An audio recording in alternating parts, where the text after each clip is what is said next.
We're talking to Kevin Bales. The date is, what is today? 27th of January? January 27th, 2006. Yep. About 11:10. Yep. I don't know. So Kevin, I guess just for someone that doesn't know anything, can you give just maybe a few sentences or even a couple paragraphs of kind of an overview of who you are and what you do? Oh, okay. I used to be a teacher, but for the last more than 10 years now, all of my work's been about contemporary slavery, modern forms of slavery. And I do research in that area, but I'm also the president of an organization in the United States called Free the Slaves. And I moved from Great Britain to America about 5 years ago in order to establish Free the Slaves as the sister organization for Anti-Slavery International. And I sit on the board of Anti-Slavery, but the key thing to know about Anti-Slavery International is that it's the original and the oldest human rights organization in the world. It was set up in 1787. So really what we do in the United States today in Free the Slaves is continue the anti-slavery movement that was started in 1787 and do our best to find out the right kind of information, help people understand about contemporary slavery. We work with governments to do that. We try to get slavery out of the products that we use. We want to go to slave-free trade. And then in many ways the most important thing that we do is that we work with groups overseas to get people out of slavery and help them to achieve normal lives as autonomous citizens. Okay. So you say slavery. So most people understand that slavery has been abolished. Well, legal slavery's been abolished, but slavery wasn't abolished. I mean, that's a little bit like saying, Moses came down with the Ten Commandments and everybody stopped lying and cheating. Well, no, sorry, because there's a law against it doesn't mean that it all stopped. And in fact, today we have probably more slaves in the world than ever before in human history. Our best estimate is about 27 million people in slavery today. That's twice the number that were taken out of Africa in the entire history of the transatlantic slave trade. So we've got a lot of people in slavery. That's the bad news. But there is good news in that we now are beginning to understand ways to bring it to an end and to bring people to freedom. And I should be absolutely clear. This is real slavery. I'm not talking about sweatshops. I'm not talking about slaves to shopping, slaves to chocolate. I'm not talking about a bad marriage. I'm talking about somebody who can't walk away, who is trapped, whose free will has been taken from them, who's then being used by someone to make a profit and is being paid absolutely nothing. They cannot walk away. This is real slavery. It's not legal, but slavery existed before they ever invented legal systems. I mean, slavery existed before they ever wrote down the very first law 5,000 years ago. It's not legal, but it's still slavery. So this number 27 million, that's pretty astonishing. How do you guys come up with that figure? Well, we worked for a number of years, in fact, to collect information from all over the planet Earth, United Nations, Interpol, governments, newspapers, journalists, you name it. We built a huge database of every single country in the world. We tried to talk to the most authoritative and reliable sources in every country to get how many people were in slavery in each country and how many people were flowing back and forth between countries as victims of human trafficking. We showed that to experts and said, what do you think about these numbers? Do these numbers work for you? And when at the end of the day, when we adjusted and tried to make sure we had the closest thing to the truth, the number we arrived at was 27 million. Now that number we actually arrived at like 6 years ago, but last year in 2005, the United Nations spent a lot of money to basically do the same exercise all over again to figure out how many people there were in slavery around the world, and they came up with about 27 million. So we're beginning to feel like, yep, the number's about right for the planet Earth, 27 million people in slavery. Okay, can you give me an idea of some of the most troubled spots and troubled areas where slavery occurs? Sure. Slavery isn't restricted to any country. It's not restricted to any region of the world. Most slaves live in the developing world, in the poorest parts of the world, because the poorest people are the ones who are most vulnerable to enslavement. But there's slavery in every virtually every single country in the world. In the countries that have the largest amounts of slaves are actually the countries that also have an awful lot of people as well. So India, for example, we think may have between 8 and 10 million people in slavery. But remember, this is a country of 1 billion people. But it also has a long history of what's called traditional debt bondage, which is a kind of slavery that passes down from generation to generation. Total control, use for profit, violent use and abuse of the people in slavery. Maybe 10 million in India, large numbers across South Asia, in Thailand, in Pakistan, across North Africa and in the Arab regions of down the coasts of West Africa. There are very significant numbers of children who have been trafficked into slavery. Lots of slaves, sadly, in Brazil and some of the other South American countries. But slaves in the United States, slaves in all the Western European countries. In the United States, we're of course estimating, but maybe 30 to 50,000 people in slavery in the United States today is our best guess, and we have a number of ways that we calculate that, but that would probably be a conservative. Certainly 30,000 would be a conservative estimate of how many people are in slavery in America today. So can you give me some examples of how one might find themselves in that situation as a slave? Well, you know, I'm going to sit down here. Oh, But, sure. Continue looking at the camera. Okay. Okay. You're talking to the audience here, not Okay. me. I mean, slave catching today is not about knocking people over the head or kidnapping them, usually. That sometimes happens, but for the most part, you don't have to knock someone over the head and kidnap them to make them a slave today, because people become slaves because they're vulnerable and they're desperate for work. And so you go to that 1 billion people around the world who live on less than $1 a day or around $1 a day. And those people are hungry, they can't take care of their kids well enough, they're worried about their own health and housing and so forth. So when somebody drives into the place that they live, drives a truck in and stands up in the back of that truck and says, anybody want work? Anybody want a job? You know, the desperation brings people to jump into the back of that truck. I mean, I've talked to people who have said, you know, that man, he stood there and said, I want to offer you jobs. And they said, he's dicey. That man is dubious. He looks like he could be a scam artist. But my kids are hungry, and my wife's sick, and we don't have a roof over our heads. So they say, I'm going to take the risk. I'm going to go off, try to earn some money. They get in the back of the truck. They're taken 50 miles away, they're put to work on a farm, whatever. They're kept there working for a while.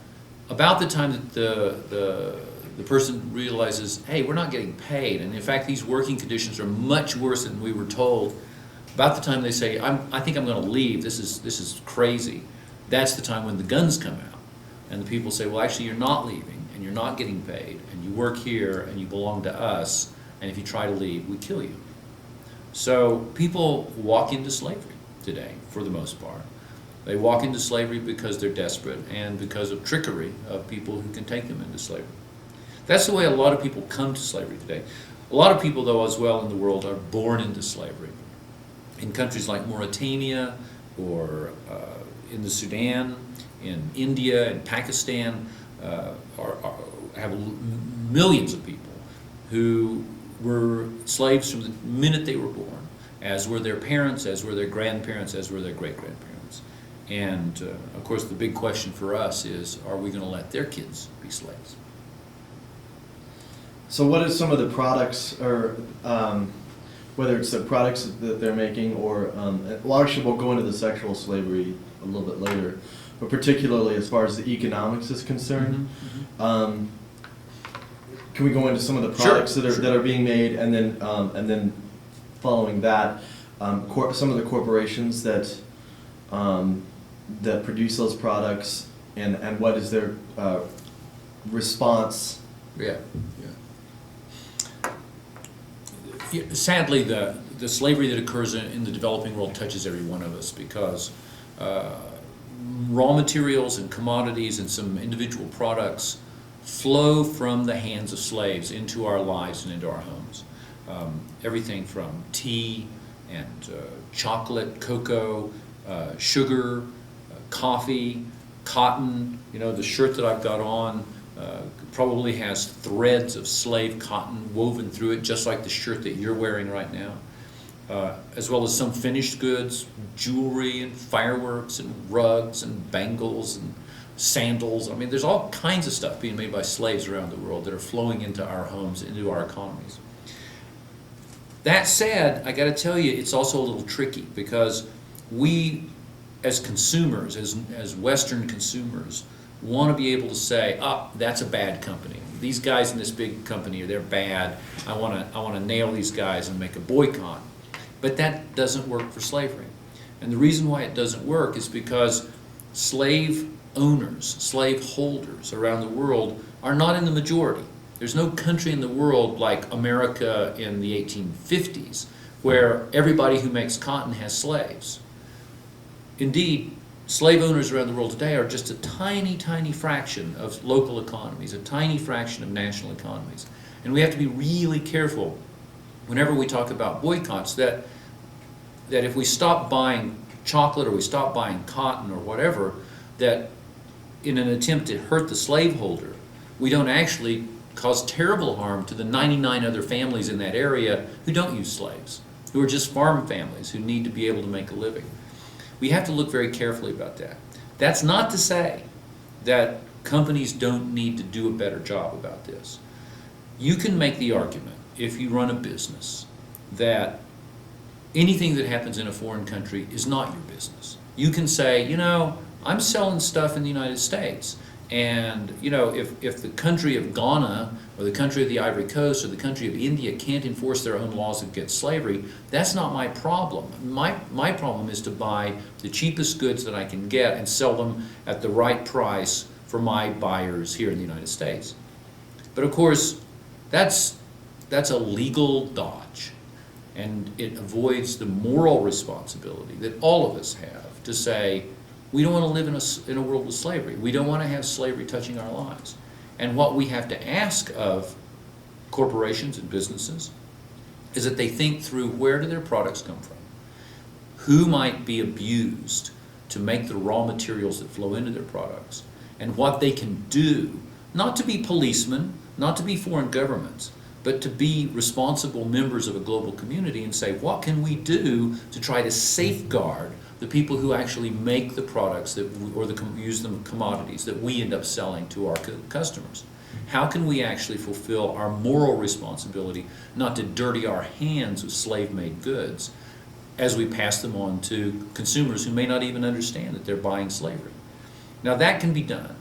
And in fact, in the United States, the chocolate industry has stepped up to the plate and has said, we can't be the police, we can't be the foreign government, but we can bankroll, pay for a lot of programs that will help people who are in slavery in chocolate growing regions. And they're shifting millions of dollars from the chocolate industry into work against slavery in the chocolate growing regions. Is it every dollar that's needed? No, it needs to be increased. Do they need to do it with a little more enthusiasm? Yes, they do. But at least they're doing it, and they're showing the way to the clothing makers who are using slave cotton, the grocery stores that are selling slave coffee and tea and sugar, the people who are selling rugs around the country that have been made by little slave children like that. All of those people can do exactly the same thing and say, yeah, if I'm going to make a profit from this, if I'm going to feed my children from the profits I make from this commodity or product, I really shouldn't be doing it when I know it's stained with the blood of children who are in slavery. So are there any programs set up to assist businesses that want to ensure that their products don't have slavery within their production? Certainly Free the Slaves does its best to work with any company that wants to come to us and say, how can we get slavery out of our product? And we will work with them to figure out a way to move forward on that. It's not always easy, because a lot of products from around the world are coming from rural areas in undeveloped regions like cocoa and coffee and tea and sugar that come from way out in the boondocks, and it's hard to reach all the way to those rural areas. But it can be done, and it may take a little while, but it can be done. And there are ways to do it. I mean, we understand this. Another one has to do with our cell phones. Everybody's got a cell phone. And inside our cell phone, one of the key minerals is something called tantalum or coltan. That mineral that we can't have cell phones without that mineral being used to make the circuits is often mined by people who are enslaved by armed militia gangs in the Congo, in Central Africa. Now, at the moment, everybody's got one of these, but nobody understands that we've got this little bit of slavery that we're talking into every time we talk to the people we like and even the people we don't like. And we need to help the cell phone companies, the providers of the services, as well as the people who make these, to understand that we'd really like them to think through, what do we do about these cell phones that have that little bit of slavery in them? Mine actually says free the slaves on it, but that's just because that's the job I do. So what would you say to, I know I've talked to several businesses here locally that one of them, this guy that I know just is starting a chocolate company, and I've asked him about this, and then I've also talked to several coffee shops that don't carry the fair trade label, and or the certified, buying certified fair trade chocolate. However, they tell me, having to take their word on this, they tell me that they personally go down and know the people that they're getting the coffee from? The coffee and or chocolate Right. From. Well, this is like Guatemalan chocolate or something. Yeah, there's Central well the American chocolate guy is I think he gets his stuff from somewhere in Latin America. I can't Yeah. remember where. Yeah. Probably Guatemalan. So does he have a further responsibility? I mean, because I think the consumer plays a role here as well. Like, how is the consumer supposed to know, like, that it's fair trade? Like, actually know for sure that this is, you know what I mean? Yeah. Well, clearly what we can all do to help farmers who are having problems in the developing world is to buy fair trade. That's crucially important. If you buy fair trade goods, coffee, sugar, chocolate, you name it, clothing, you're not buying slavery. If it's fair trade, it's not going to be slavery. And usually if you buy goods that are certified as organic, that is almost absolutely unlikely to have slavery within that product. The difficulty, though, is that at the moment, and this is one of the reasons why we need to support fair trade, at the moment, if everybody in America decided they were only going to eat fair trade chocolate, there would be about enough cocoa to go around that's fair trade for each of us to get like one little tiny bite of chocolate a year. There's just not enough fair trade cocoa on the global market because enough of us aren't buying it. So it's kind of a vicious cycle. The more we buy fair trade, the more they're going to make fair trade, the more cocoa will be certified as fair trade, which means there'll be more to buy for the rest of us, and we can grow and grow and grow the system. Buy fair trade, and you can begin to make that difference. But that, doesn't mean we can't. We've got to move down the other path as well, so that a company, huge chocolate companies like Hershey's or Mars, would use up all the fair trade cocoa in the world just on one little product line. Just the Snickers would take up all the cocoa in the world that's fair trade. We've got to be able to work with all the other cocoa and say, where's this coming from? How does it get made? How can we make sure this doesn't have child labor, slave labor, abusive labor, and dangerous labor in it as well? And that means talking not just to your local shops, but talking to the companies as well. So on an economic side of it, what would you say to the shop owners that say, well, I just can't compete? The extra cost of having it certified fair trade, I just can't do it.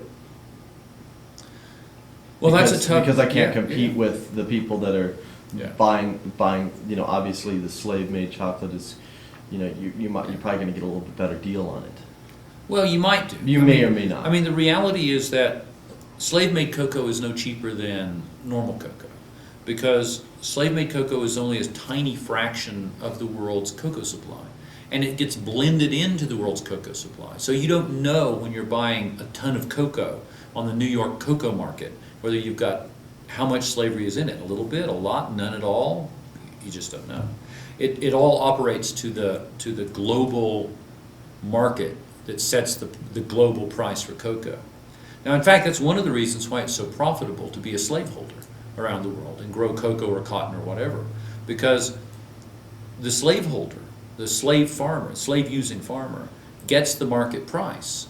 They get the same price as their neighbor who doesn't use slaves. But the slave-using farmer is getting the market price, but with a much reduced labor cost. So he's making 50% profit, whereas his neighbor who uses free labor is only making 10% profit.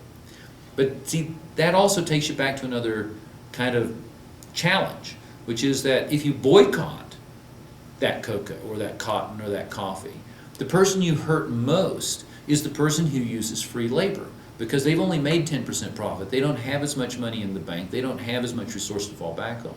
And the person who's used slavery can weather a boycott more easily.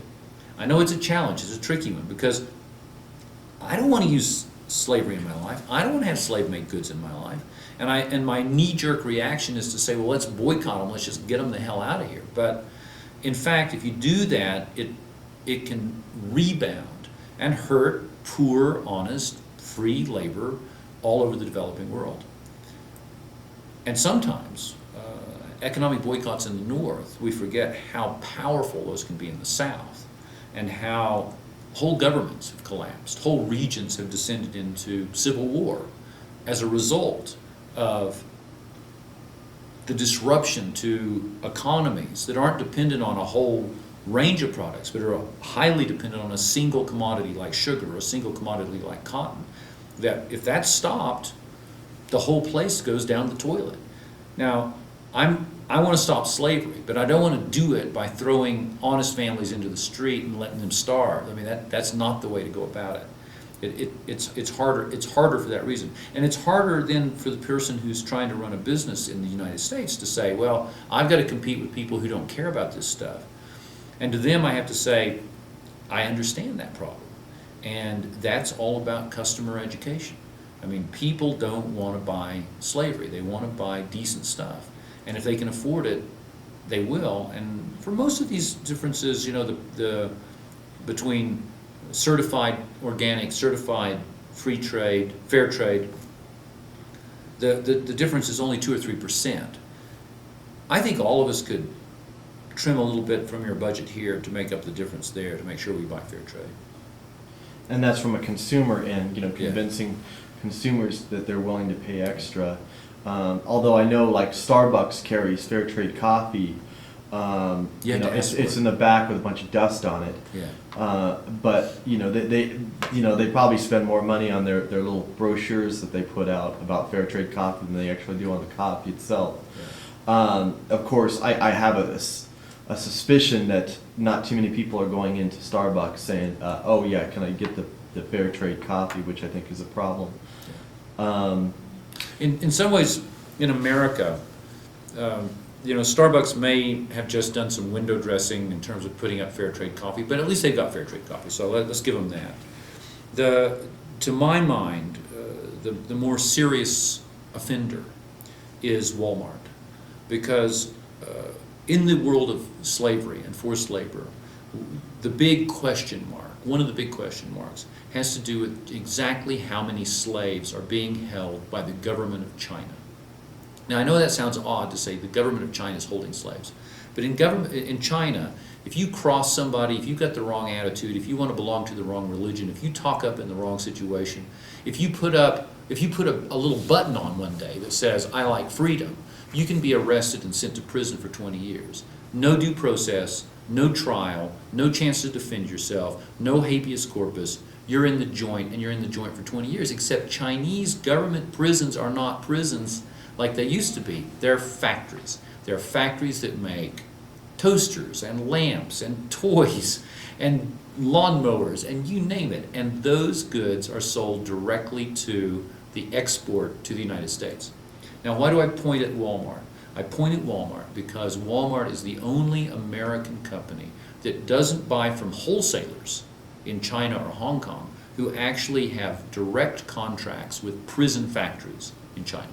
They go to the prison factory, they know they're buying from a prison factory, they know that the people in that factory, that prison, may well be there, are probably there, not because they're criminals, but because they had the wrong idea or the wrong notion. They're not there because of due process or any sense of justice. They've been locked up to be a slave labor force to support the government of China that makes billions of dollars off us by having slaves work in factories that are disguised as prisons, or prisons that are disguised as factories, and sell directly to chains like Walmart, so that we can walk into a Walmart and say, how on earth can they sell a whole lamp for $1.32, right? Well, the answer is slave labor makes that possible.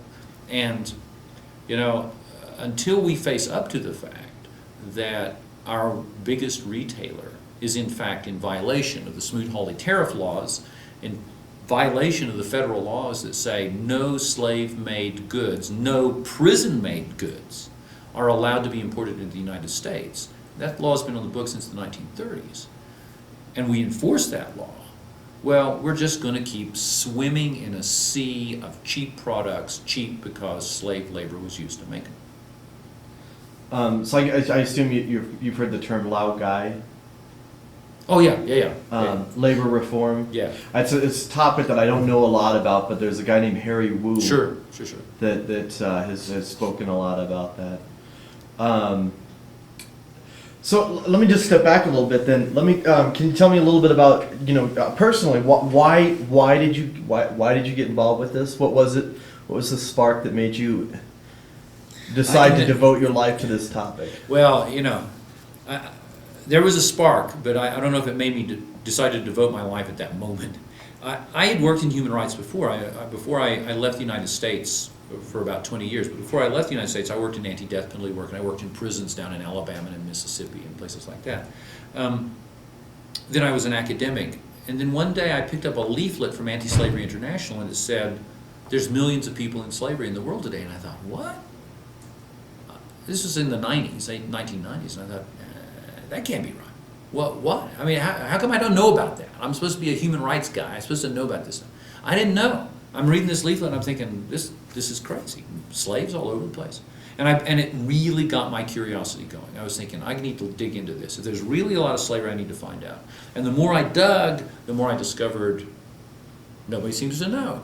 Every more, I kept unpacking stuff, and then I get inside the box, and the box would be empty. It was very, very challenging, very intriguing, and very mysterious in a way. And because my work had been in research, I began to use my research skills and contacts to begin to dig that subject deeper and deeper and deeper. And that's when I began to do things like calculate how many slaves are in the world and find out who's doing what, and where the laws come from, and what's going on. Every day I worked on it. I got a little more into it. Every day I moved toward it. It moved toward me. Every day my heart twisted a little closer to that issue. And then when I began to go out and do research and meet people in slavery in Thailand or India or Pakistan or Brazil or West Africa, and understand through their voices and their eyes what slavery is really about, well, that fixed it. I couldn't go back. I couldn't go back and say, well, that's an interesting time now. I'll go back to being a teacher. No. I mean, once you've met people in slavery and you understand what their lives are like, you've got to do something. That's great. I mean, I feel lucky to be able to do it. And I feel lucky to also have watched over the last 10 years this growth of what in human history is actually the fourth great anti-slavery movement. There was one that started in the 1780s. There was another one that came in America that led to our Civil War and abolition. There was another one in the late 19th century that was all about slavery in Africa. This is the fourth big movement, and we're just at the beginnings of it, but it's starting to pop up everywhere. And the important thing about this fourth great anti-slavery movement is that this could be the one, that instead of making it illegal or making it,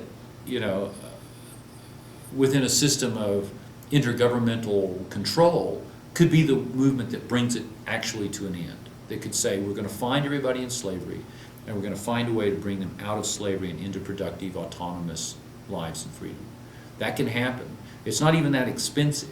It's about the cost of probably an aircraft carrier. An aircraft carrier, the price tag on an aircraft carrier would definitely cover the price of probably completely ending slavery in the world. Wow. So can you tell me, get on on a personal level, not necessarily for you necessarily, but tell me a story about an individual that you've encountered in your research and your studies on this subject that that you found really moving? Boy, there's so many slaves that I've met who have really moved me. And some have made me cry, and some have made me sort of want to cheer.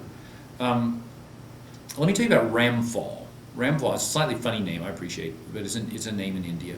Ramphal was a guy whose parents were slaves.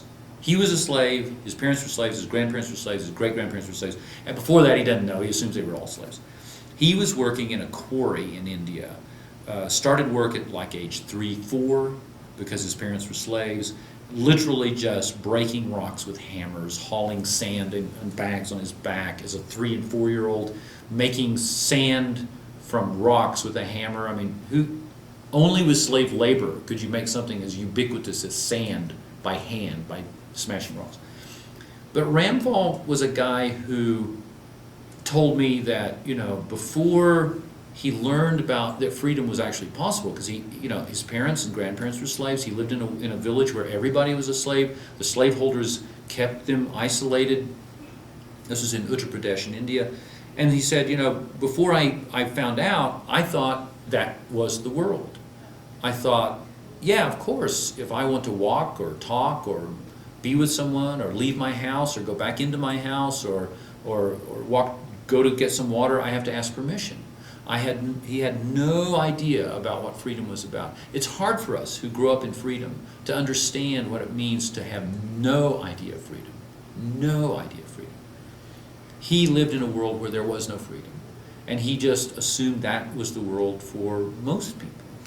Until one of our partners in India, a representative of a group called Sankalp, came to his village on the quiet, kind of slipped in at night, and began to talk and say, there's another way to live. There's another way to be. There's a possibility, if you want to work on it, that we can help you form a group that will begin to organize you, and you'll be able to stand up to the slaveholders and maybe even achieve freedom. And Ramphal told me he had to think about that for weeks. The idea was just too strange. And as strange as somebody coming to us and saying, you can fly if you just really work on it. You can just kind of fly if you really think about it. I mean, the idea to be of freedom was as strange to him as that. But he thought, I'm taking a chance. Because he had a little kid, and he thought, what if it were possible to get that little kid out of slavery? Now, they formed a group, they organized, they began to find out about their rights. Finally, they stood up to the slaveholders. And when that happens, every time that slaves come out of slavery into freedom, there's a moment when there's a crisis of violence and anger because the slaveholders are trying to drag them back. And that happened there. Their village was burnt to the ground. Children died in that fire. People were very injured. One of the contractors, one of the slaveholders, was killed by a rock that hit him in the head. It was a horrible situation. A bunch of the ex-slaves now were arrested and put in prison on trumped-up charges by the slaveholders, including Ramphal. And his kids went hungry. Other children died of hunger after coming out of slavery because their village was knocked down and they were denied any chance to work. But they kept building, they kept working together, and they ended up finally, with the help of this agency, getting their own quarry. Now, they'd been quarry workers as slaves, but so they knew how to run a quarry. They ran their own quarry. All of a sudden, income. All of a sudden, they're able to build their own village. All of a sudden, they build a school. In fact, the first thing they do is build a school and take all the kids out of the workplace. And now you've got a guy like Ramphal who says, I'm still working in a quarry, and it's really boring and awful work, but and the important thing is, I'm not going to do it forever. I've got a dream about a business, about doing some other things. And as soon as I save up enough money, I'm going to make that happen. As soon as I make sure that my kids have got enough clothes and food, I'm going to save up money. I'm going to make my dream happen. Well, I watched him and his whole village do that. And then we watched the next village do that, because Ramphal went to the next village and began to talk to them just because he thought it was the right thing to do. I see that spreading, that freedom spreading like a virus. across some kind of good virus across northern India. I see it doing the same in Ghana and in Pakistan and other places. We can make that freedom virus spread out across these slave-holding communities and make it stop. And that's a story of a man like Ramphal, a young guy, he's probably 23 now, that gives me a lot of hope. And you said some of the other stories broke your heart. Oh, yeah. Can you tell me one of those? I know those don't dwell on the negative, but also want to shed some light on it, on the fact that not all the stories are as uplifting as that. Well, there are a lot of slaves that, and it breaks my heart to think about it and to know it, because it's something we have to know every day, is that, with 27 million slaves in the world today, there are millions of slaves who are going to die before they can be freed. And they're going to die young, and they're going to die in horrible ways before we can get to them. And I'm thinking about slaves, for example, that I've met in Thailand. Teenage girls who have been tricked or sold or kidnapped and forced into brothels, not for sex tourists, not for Westerners or Europeans, but just for regular Thai working class guys who want to go and have sex and pay very little money for it, where they're locked in, beaten, raped, assaulted, fed very little, and sometimes murdered as an example to the other girls if they get uppity or try to escape. Those girls will only last about 3 years in that situation. One that I knew, one girl that I talked to, one young woman that I talked to there several years ago named Siri, had been put in the brothel at the age of 14. She'd been gang raped to get her into the work. She was basically then serially raped every day. She had no control over whether or not her customers used condoms or used any kind of controls. She had no access to medicines. She was a cocktail of sexually transmitted diseases. She was brutalized and beaten. She had been whipped with wires. And I'm all but certain, I don't know for certain, but I'm all but certain that she's dead now. By the time 2 or 3 years has passed in those brothels, the girls will test positive for HIV. And when they test positive for HIV, they're just dumped. They're completely disposable. They're thrown out. And some make it home to die. Some die on the streets. Some make it to some kind of agency or temple or something to help them in their last years. They don't have access to life-extending drugs for HIV. And they've been used up. An enormous profit has been made on them. Hundreds and hundreds of thousands of dollars have been made on their bodies by the people who own the brothels. And then they're just thrown away like an empty coffee cup. So I want to shift the topic to the topic of apathy. With the work that I do, one of the biggest things that I'm fighting against is just getting people to care enough to actually do something about it. And I think that in America, apathy is I think it's, personally, I think it's,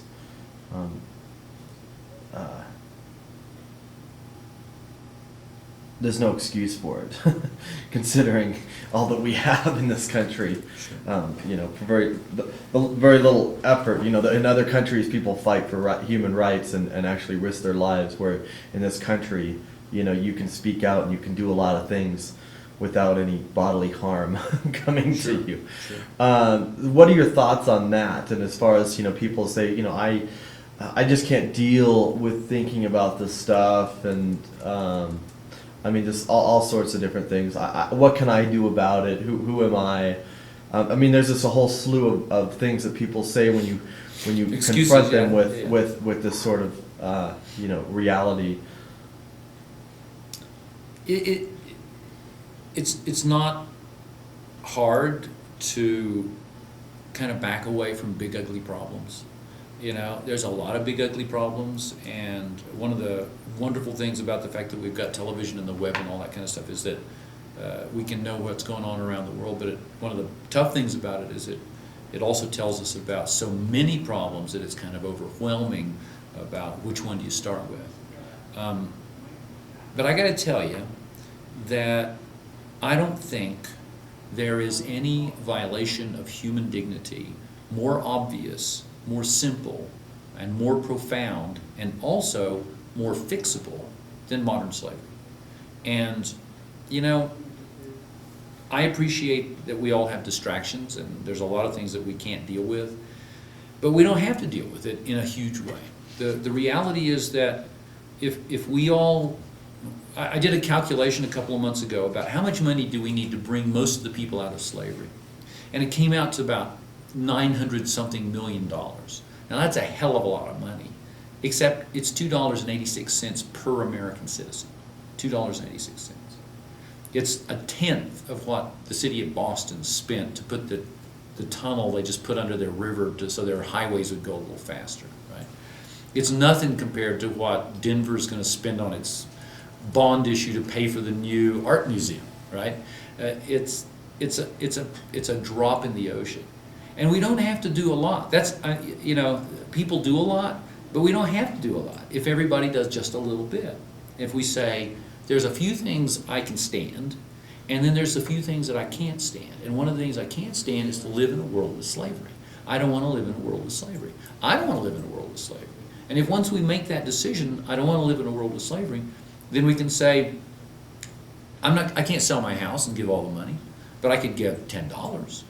And before you know it, if everybody's doing that, things will begin to change a lot. It's like all the little raindrops, to get all kind of hokey and philosophical about it. But the other thing is, for me, what am I going to show when I'm dead, right? I mean, a house, a car, a job where I sold stuff. Now that's important. People need to buy stuff and like that. You can't take it with you. But I want to be able to say at the end of the day, if life was like some kind of equation, I don't want to be a zero in that equation. And I definitely don't want to be a negative number and make things worse. I want to be some kind of positive number so that when the world stops existing for me, it's not left in worse shape than it was when I got here because of me, anyway. But, it's not just that. Slavery's that kind of thing that, wouldn't it be cool to give your kids or give your grandkids a world that didn't have slavery? Wouldn't it be amazing that if, the generation before mine gave us the UN, but it also gave us the nuclear weapons, right? It gave us World War II and like that. I would love it. And then there's been other generations. They've given us some great stuff, like rock and roll, but some of them also gave us like genocide, right? I'd like this generation to be the one that says, well, our legacy is going to be no more slavery. And it's doable. That, that in itself would be worth, in a sense, a lot, I think, to almost any person to say, what did I do when I was alive? Well, I helped slavery come to an end forever on this planet. And that's not bad. That'd be worth, putting there on the tombstone or something. I assume you've heard the quote that's actually on Horace Mann's tombstone. Horace Mann? Yes. It's be ashamed to die until you've won some victory for humanity. That's on his tombstone. That's cool. And I think that's what it comes down to. People like you and I, not that I put me in your class. No, you are. Of course you but are. just people that want to actually make, they don't want to leave this world. Yeah. They want to have made a difference.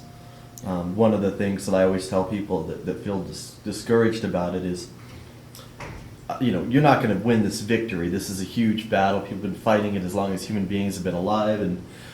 But here's the thing: like there's been times where things were worse and times when things were better. There's ebbs and flows of human history. And I tell people, take all the human rights activists out of the picture for the past 5 years. Just the past 5 years. Instead of doing human rights work, they decided to just get a corporate job or whatever and pursue other their own personal interests. Which, well, I mean, it is my personal interest, but think about what the world would be like. Yeah. And then I say, well, what if that number were doubled? Yeah. What would the world be like? So that's my little analogy. That's nice. I should get down Because we're just past. Oh, okay. Yeah. And I think they're gonna be waiting for me down there. Okay. Well, I thank you for sitting down. Oh, gosh.